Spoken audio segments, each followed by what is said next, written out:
Do you suffer from a chronic inability to drift? Well, good news for you. The Hoonicorn has arrived. I'm literally not doing anything right now. I'm not touching the steering. I'm just flooring it in fourth gear. That is literally all I'm doing right now. Everything else is taken care of.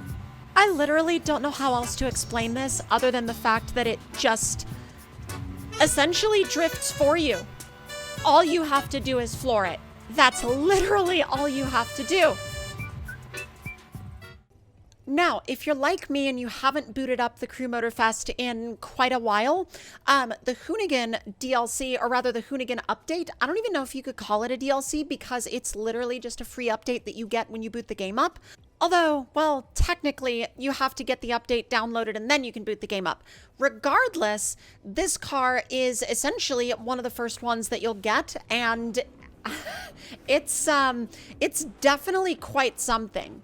But really the biggest thing about the Hoonicorn is that it is so incredibly easy to drift in Motorfest that it's kind of up there on the level of cars that you don't even really have to think about when you slide them. And I actually had to unlearn a bunch of stuff that I had learned from other games because you essentially don't even want to countersteer in this car. You countersteer a tiny little bit, maybe if you're at like a really, really excessive angle. But other than that, you basically don't countersteer at all. Now, I would say you actually probably do more of your countersteering with the throttle than you do with the actual steering wheel. And that's kind of par for the course with a high power all-wheel drive car. Forza Horizon players will be extremely familiar with that because, well, everybody knows that the very first thing you do to any car that you buy and upgrade in Horizon is you instantly all-wheel drive swap it. And then, of course, how could you forget to put a V12 in it and strap turbos to it? Because that's obviously what you do, right? Although, seriously, all jokes about Horizon upgrade paths aside, this car is actually really fun to drive. It's genuinely fun because it's actually, in an odd way, kind of relaxing because you can just not even really think about what you're doing. And obviously you have to think about what you're doing while you're trying to set up lines and drifts and things like that. But if you're just trying to do a continuous donut around a stationary object, I mean, you couldn't essentially find a better car. This is the perfect car for that because once you get it at the angle that you want it, you essentially just plant the throttle and you don't even really touch the steering. Now, I'm touching the steering here, and it messed me up. Because in my brain, at this point, I was still trying to kind of like work out how this car drove. And, I mean, you also have elements of skate parks in the Hoonigan area. Don't even worry about that.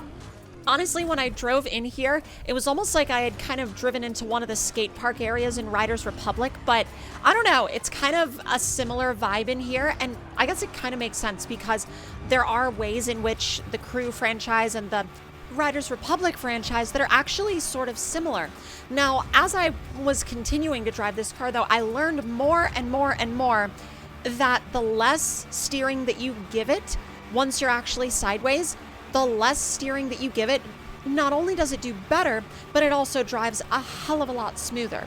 So you again have to like tell your brain to almost in an odd way drive as lazy as possible once you have picked your line, and then like go to town on the throttle and then just be super lazy with everything else. And I don't say that in a bad way. Again, I'm not even joking.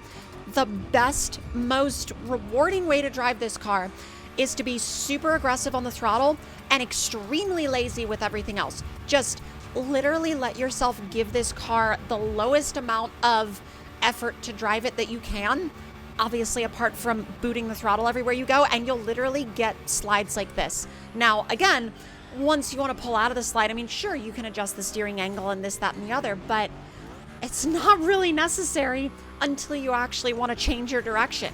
And while, of course, I'm sure there's going to be people that will say things like, oh, well, it's just a low-effort car to drive. It's not interesting. It's easy mode. It's this, that, and the other. But it's actually still kind of rewarding. I mean, yes, obviously there are elements to driving this car that are easier than some other cars in the game. However, it's still like, it's just entertaining, right? It's an element of, more than anything else, this car is an element of entertainment. And I think that kind of fits because that's what it was built to be in the real world as well. And I think once you look at it as an element of entertainment, as opposed to, say, for example, a purpose-built drift car or a purpose-built race car, and then you really, like I said before, see it as an element of entertainment, that's where this car actually starts to make a lot more sense. And then also, the fact that it can do all of these different things so easily also makes a lot of sense, because more than anything, this car is just literally built and designed to be extremely entertaining at what it does, and it's also built to just give you a certain particular specialized experience.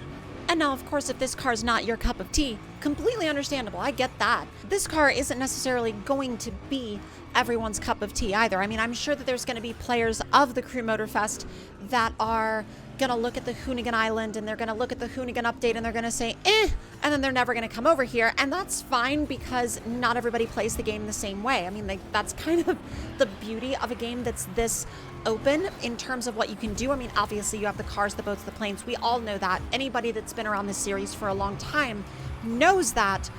But I think when they do something like this, when they give us an area like this, I honestly think you should come in here and try to get some enjoyment out of this area at least once or twice, because if you never come over here, you never know if you're going to enjoy it or not. Also, these grind rails, I had no idea they were a thing until I came and messed around with this area in game. And I was kind of like, those cannot be grind rails. And then let's just say I tried them out and I was like, oh, those are grind rails, and you can actually treat your car like a freaking skateboard, which again, it's like knock knock, Riders Republic is calling. They want their expansion back.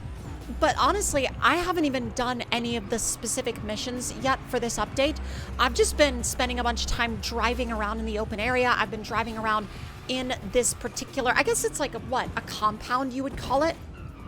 Or essentially, I guess it's technically an island, but I've just been having a blast, like driving around it with the Hoonicorn, finding creative lines, figuring out what I want to do with those lines. Now, I will say, when you get to an obstacle that you want to do donuts around that is a little bit tighter, it's a little bit smaller of a circle, you are going to have to give it a little bit more steering input. Still not much, but you're definitely going to have to focus on the steering a little bit. You can't just completely leave it alone like you can on some of the larger circles.